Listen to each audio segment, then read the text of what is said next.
ಮಂಗಳೂರು ಹೊರವಲಯದ ಪರಂಗಿಪೇಟೆಯಲ್ಲಿ ಶಾರದೋತ್ಸವ ಸಂಭ್ರಮದಿಂದ ನಡೆದಿದೆ. ಈ ಸಂಭ್ರಮದ ಪ್ರಯುಕ್ತ ವಿಶ್ವ ಹಿಂದೂ ಪರಿಷತ್ ಬಜರಂಗ ದಳ ಮಾತೃಮಂಡಳಿ ನೇತೃತ್ವದ ಬಜರಂಗಿ ಹುಲಿ 6ನೇ ವರ್ಷದ ಸಂಭ್ರಮದಲ್ಲಿದೆ. ಈ ಸಂದರ್ಭ ಹುಲಿವೇಷದ ಟ್ಯಾಬ್ಲೋ ಕಲಾಕಾರಿಕೆಯಾಗಿ ನೀಡಲಾಯಿತು.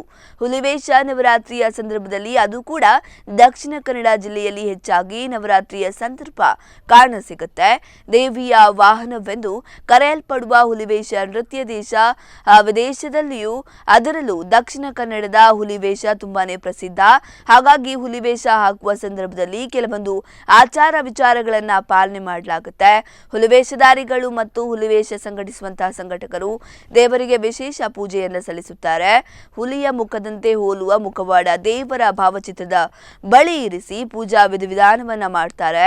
ಬಿಜೆಪಿ ಯುವ ಮೋರ್ಚಾ ಮಾಜಿ ಅಧ್ಯಕ್ಷರಾದಂತಹ ಮತ್ತು ಉದ್ಯಮಿಯಾಗಿರುವ ಕಿಶೋರ್ ಅವರ ಮನೆಯಲ್ಲಿ ಭರತ್ ಕುಮುದೇಲು ಅವರ ಹುಲಿವೇಷದ ತಂಡ ಸಖತ್ತಾಗಿ ಸ್ಟೆಪ್ ಹಾಕಿದ್ರು.